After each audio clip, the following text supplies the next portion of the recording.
At first light, the Spinosaurus steps into Shark River Slough and finds the closest thing the modern world can offer to its lost home. This broad freshwater path stays flooded through most of the year, while its current creeps south at only about 100 feet a day. To the giant hunter, it feels less like a river than a moving marsh under its feet. Here, patience matters more than speed. The animal lowers its narrow snout between patches of speakrush and waits for fish to disturb the dark water. Cone-shaped teeth can grip a slippery catch, and nostrils set farther back on the skull let most of the snout remain low. Each quiet strike sends birds lifting from distant tree islands. Nothing is wasted. The slough still creates problems. Shallow ridges interrupt the deeper flow. Soft peat shifts underfoot, and small tree islands force its long body to turn. Its tall, flexible tail could help push through open water, yet the same length becomes awkward where plants close in. One wrong route leaves the predator dragging itself across mud, losing strength. For a time, Shark River Slough could support it better than any other place in the park. The wet season spreads prey across miles of marsh, while the dry season gathers fish into shrinking pools. But a hunter this large would empty good feeding spots quickly. Survival would depend on following the slow water south, never staying long enough to drain it.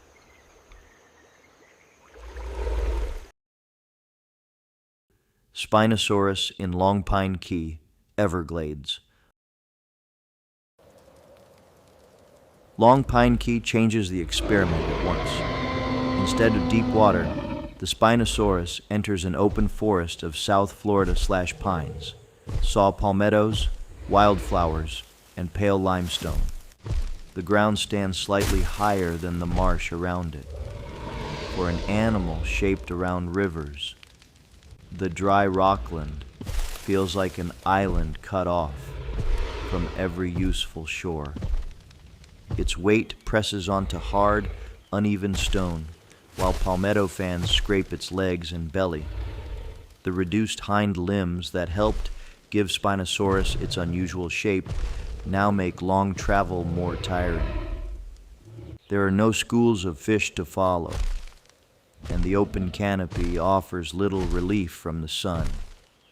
Every step spends energy without replacing it. Deep water is far away. Then dark smoke moves between the trunks. Pine rockland depends on regular fire, which clears thick growth and allows many native plants to return. A low flame might pass beneath the pines, but it would surround the dinosaur with heat, sparks, and noise it had never known. Its safest choice is not to fight the fire, but to follow wet ground away from it. Long Pine Key would never become its true territory. The forest might serve as a crossing between wetter places, and Pine Glades Lake could draw it westward, but the habitat rewards animals built for rock, brush, and flame. By sunset, the Spinosaurus would not be adapting to the pine land. It would be learning how quickly to leave it. Spinosaurus in 10,000 Islands, Everglades. The 10,000 islands do not look like land or sea. Mangrove keys, tidal creeks, oyster bars, and hidden lagoons split the coast into a maze with no clear edge. When the Spinosaurus enters on a rising tide, every channel seems to promise deeper water. Minutes later, several narrow into roots, mud, or a wall of green. The coast keeps changing shape. The estuary is rich enough to keep it searching. Fresh water from inland mixes with salt water from the Gulf. feeding nursery grounds for shrimp, snook, snapper, and young tarpon. The dinosaur could patrol creek mouths as the tide carries prey past. It would not need to chase far if it learned where moving water gathers food. The tide offers another meal, but the tide is also the ruler of this world. A root deep enough at noon may expose an oyster bar by evening. Mangrove roots catch against the animal's legs, while its tall back and long body make sharp turns difficult. The Spinosaurus might enter a lagoon with ease, then discover that the doorway has become a field of mud. Its escape route may vanish. Adaptation here would mean learning a clock it could not see. It would have to move with the tide, rest in broad bays, and avoid channels that close behind it. The 10,000 islands could feed the predator, but they could also hide the way out. In this maze, hunger would be less dangerous than choosing the wrong water. One wrong turn closes the world. Spinosaurus in rocky glades, Everglades.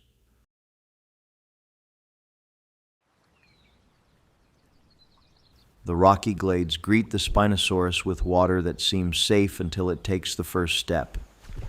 This karst region lies between Shark River Slough and Taylor Slough, where thin sheets of marsh cover worn limestone.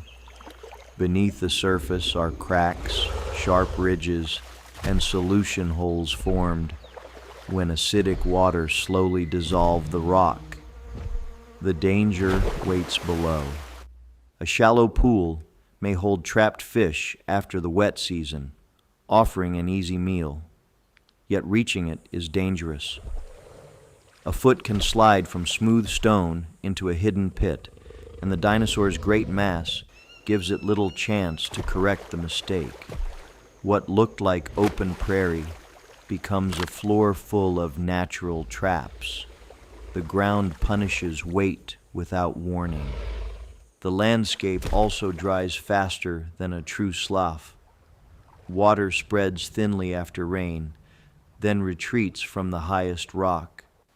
The Spinosaurus could wait beside a deeper hole as small animals gather, but one pool would never feed it for long. Heat rises from the exposed limestone, while the next dark patch of water waits far away. A true refuge lies far off.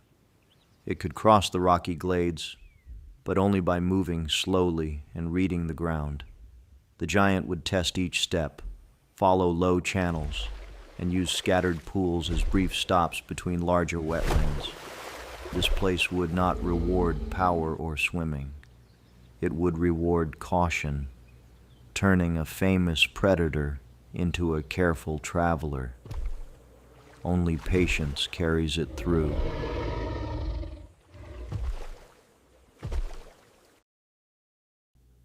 Spinosaurus in Florida Bay, Everglades.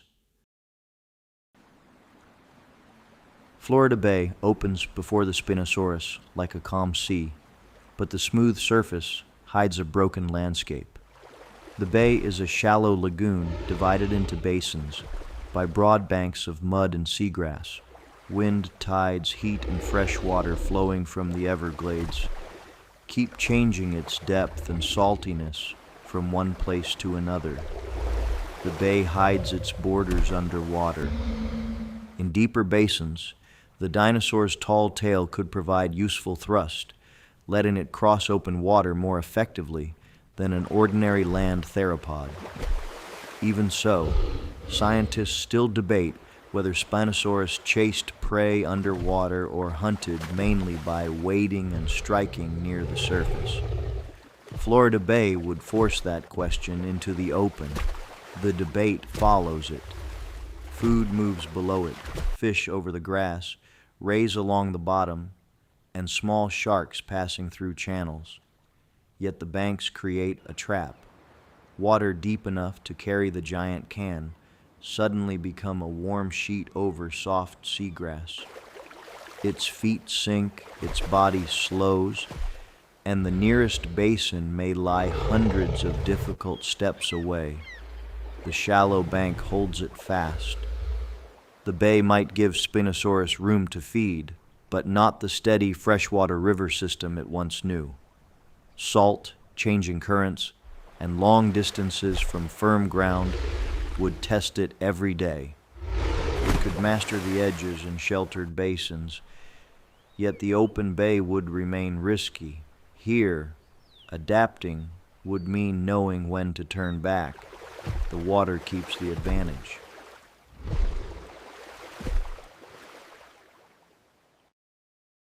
Spinosaurus in mahogany hammock, Everglades. Mahogany hammock rises from the wet prairie by only a few inches, yet that small lift creates a different world.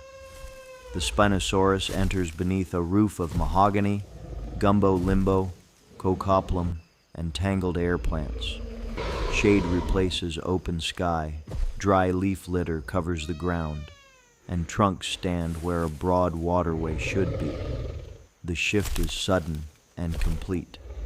The cool forest offers relief from the Everglades sun, but almost nothing else suits the giant. Its long skull can't sweep freely between trees, and the tall sail catches vines and low branches.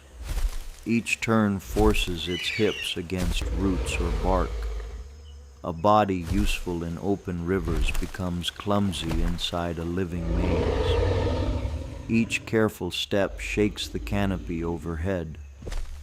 Food would be scattered rather than gathered.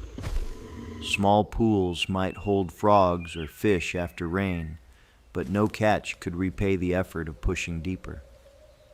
Even the hammock's raised ground works against it, keeping the animal away from steady water. The forest may hide it from heat, yet it also hides every safe path back. There's no large prey waiting inside. By nightfall, broken plants would mark a rough circle through the hammock. The Spinosaurus can rest in the shade, but it could not make this island of trees its home.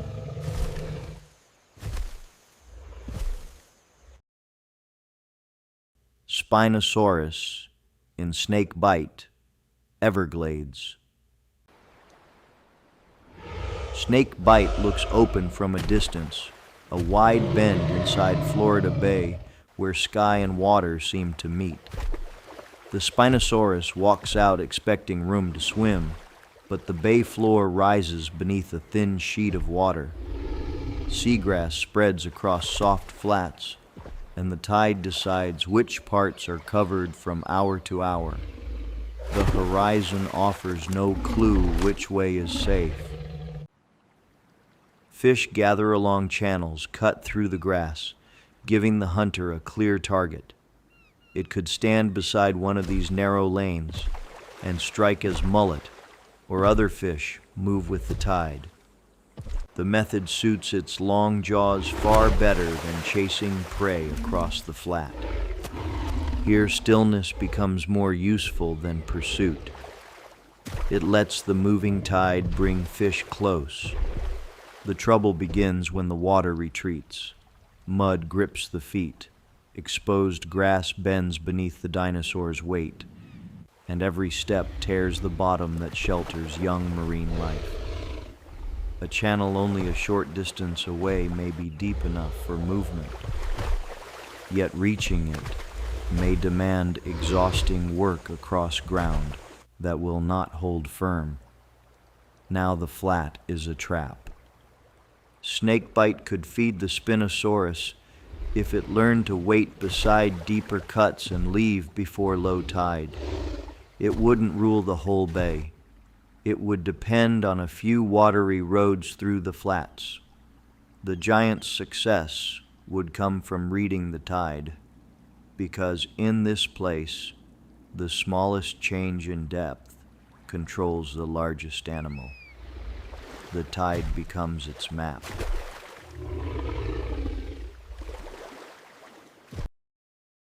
Spinosaurus in Pahaoki, Everglades. Pahaoki gives the Spinosaurus no shore to follow. From the raised tree islands, sawgrass stretches toward every horizon, rooted in a shallow sheet of water moving slowly south. The name is often translated as grassy waters, and that's exactly what surrounds the animal. Not a lake, not dry land, but both at once. The open view offers nowhere to hide. The dinosaur pushes forward with its belly and tail above the grass, making it visible from far away.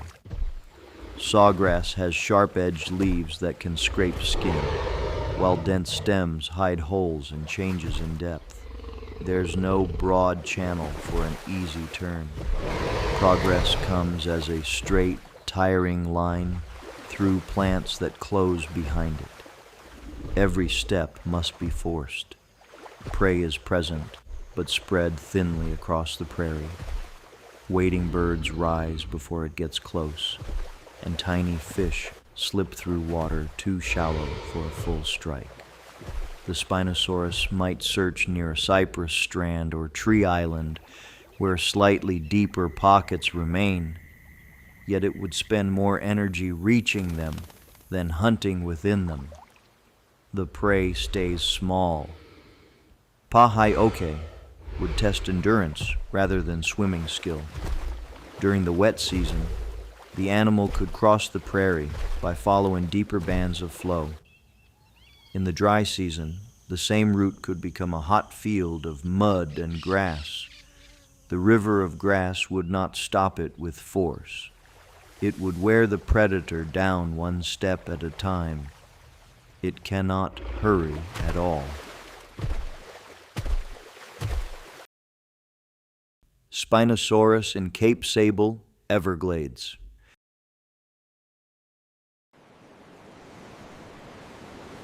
Cape Sable places the Spinosaurus at the raw edge of the Everglades. Shell beaches face the Gulf, while mangroves, marsh, and the long waters of Lake Ingraham lie inland. Wind carries salt across the low peninsula, and there is little high ground when storms push the sea over places that looked dry only hours before. The wind reaches it from every side. The beach gives the giant firm footing missing from many wetlands. It could travel beside the surf, investigate fish left in tidal pools, or rest where open wind cools its body. Yet the pale shore offers no cover and little fresh water. Drinking from brackish pools would only deepen the problem as heat and salt build together. Fresh water must be found. Old canals cut through Cape Sable's natural ridge and helped salt water move into former freshwater areas. For the Spinosaurus, those channels may look like perfect routes far inland. Following one could lead to Lake Ingraham, but it could also carry the animal through water that grows saltier, while the nearest dependable freshwater slips farther behind. A storm would decide whether Cape Sable was refuge or trap. Rising water could let the dinosaur move across flooded marsh, then leave it stranded when the surge falls away. It might use the coast for a short journey, but not as a lasting home. At Cape Sable, survival depends on leaving before the horizon turns black. This coast offers no lasting safety.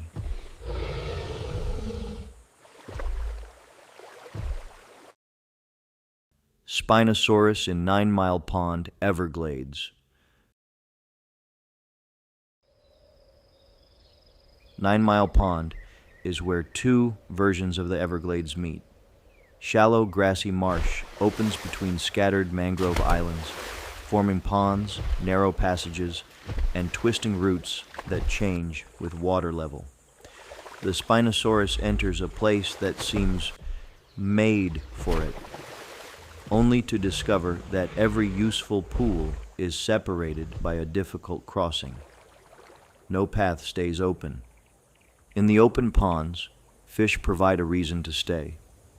The animal could wait near spike rush beds, drive prey toward the edge, and use its narrow jaws in water deep enough for a quick strike. Mangrove islands also break the wind and offer shade.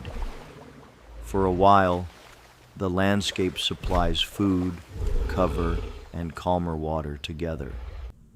At first, the habitat seems almost easy. Moving between those ponds is the real challenge.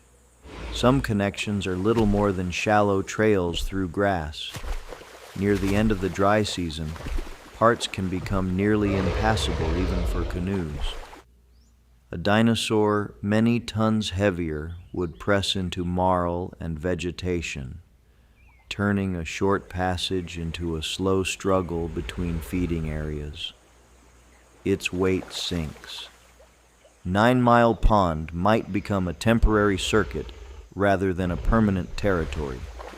The Spinosaurus could learn several deep pools and visit them as water rises, but the dry season would close roots and concentrate prey until little remained. It could adapt by moving early. If you enjoy this video, please click the like button. And don't forget to subscribe to this channel. See you in the next one.